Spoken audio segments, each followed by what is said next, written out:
Apenas le toqué un poquito el pelo, había No me lo comentado. toques a Sony, que es mío. I love Sony.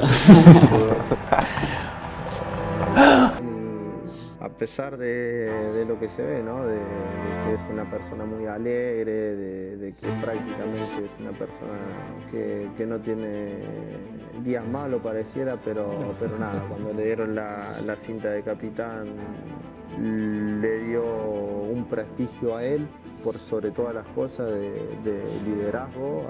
Es una persona que prácticamente todo jugador acá sigue porque más allá que seguramente, como lo dije, están muy felices que él sea el capitán y Tu camiseta. ¿Vos no me puedes conseguir el coreano? Sony ¿O un campeón? o un primo de Sony, total, son más o menos todo igual. ¡Sí! ¡Claro! 로메로의 인터뷰는 난민들에게 주장이란 자리가 단지 제일 앞에 서서 입장하는 역할이 아니라 로열티와 연결되어 있다는 것을 알 수 있게 합니다. 애초에 캡틴이란 단어는 축구가 존재하기 이전부터 군대의 계급, 배의 선장 등 광범위하게 리더를 위해 사용되었습니다. 존경까지 바라는 것은 오버이지만 존중은 팀 스포츠에서 최소한의 기대입니다.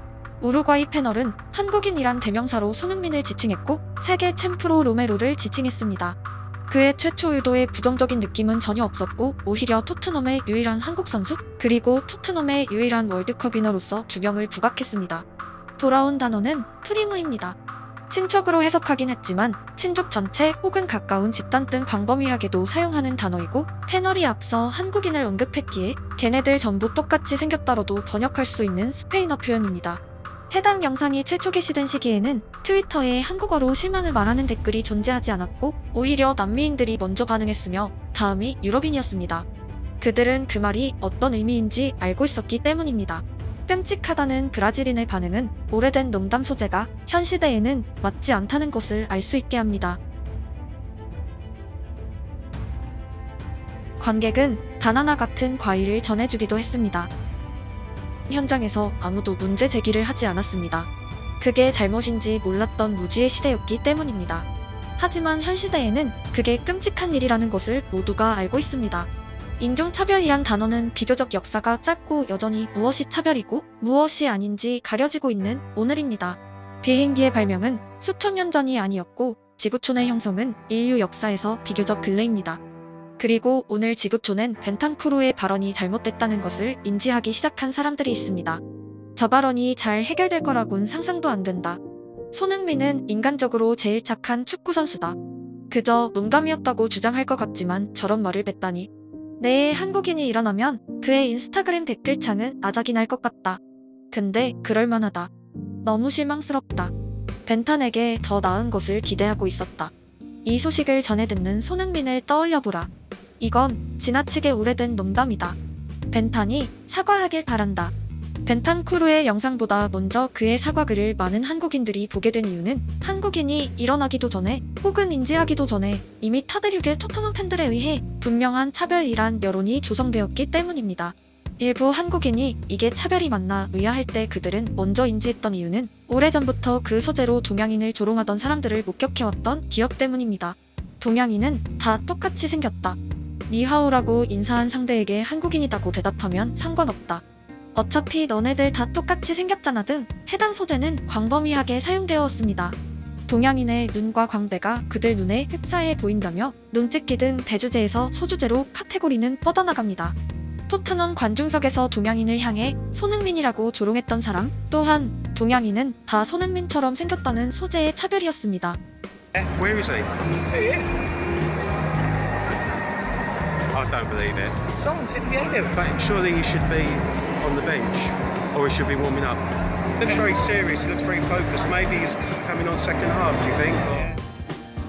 어제 영상에서 DBD가 인종차별적인 표현임을 자세히 설명한 이유는 최근 유럽에 오시는 유학생 가운데 DBD가 뭔지도 모르는 세대가 발생했기 때문입니다.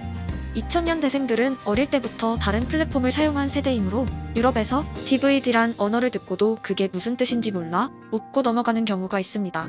해당 표현 또한 과거 불법 DVD를 판매하던 중국인과 한국인은 똑같이 생겼다는 같은 소재의 차별입니다.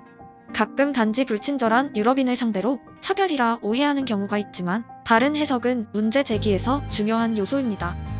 Can you get us a copy of the new Planet of the Apes film? DVDs, you do DVDs?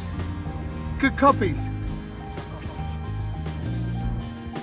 유럽에서 펼쳐지는 인종차별 중 극단적인 혐오와 폭력의 비율은 숫자로 셀 수 있습니다. 하지만 조롱을 위한 무지에 의한 차별은 통계화할 수 없을 수준으로 많습니다. 조롱의 위험성은 그게 잘못인지 모르고 전파되면 누군가에 의해선 혐오가 될 수 있기 때문입니다. 벤탄쿠르의 발언은 분명 혐오 범죄는 아니지만 우린 똑같이 생기지 않았다고 답할 이유는 충분하고 조롱거리가 되지 않아야 할 이유도 명백합니다.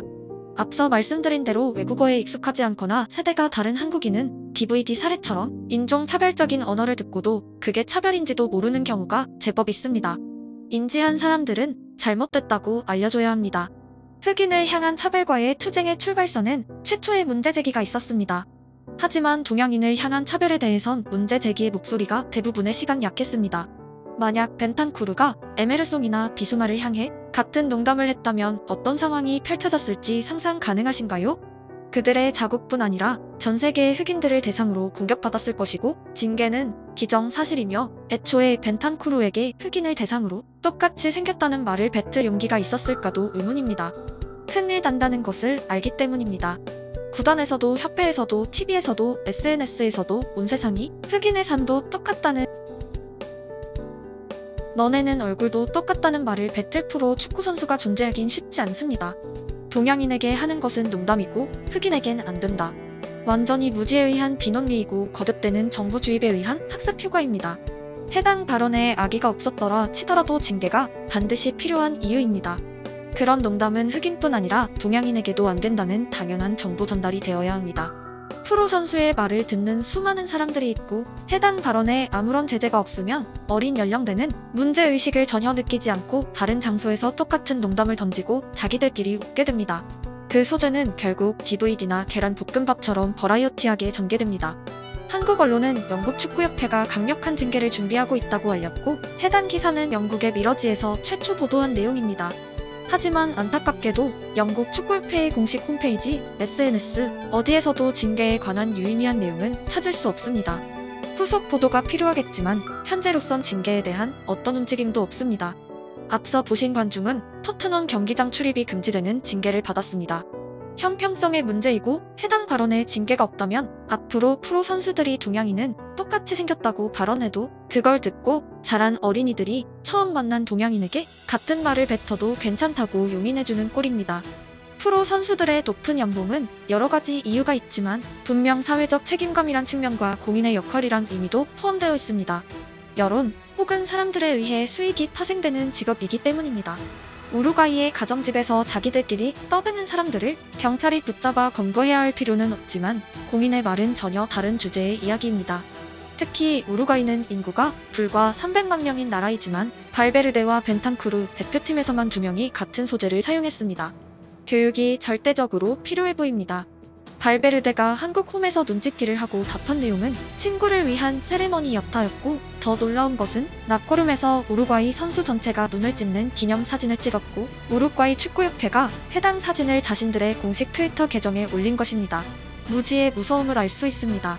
그 행동에 상대방이 느낄 감정을 아예 모르고 있었다는 의미이고 교육이 전혀 되어 있지 않았고 우루과이 축구협회조차 그게 문제가 될 거라 인식조차 못했습니다.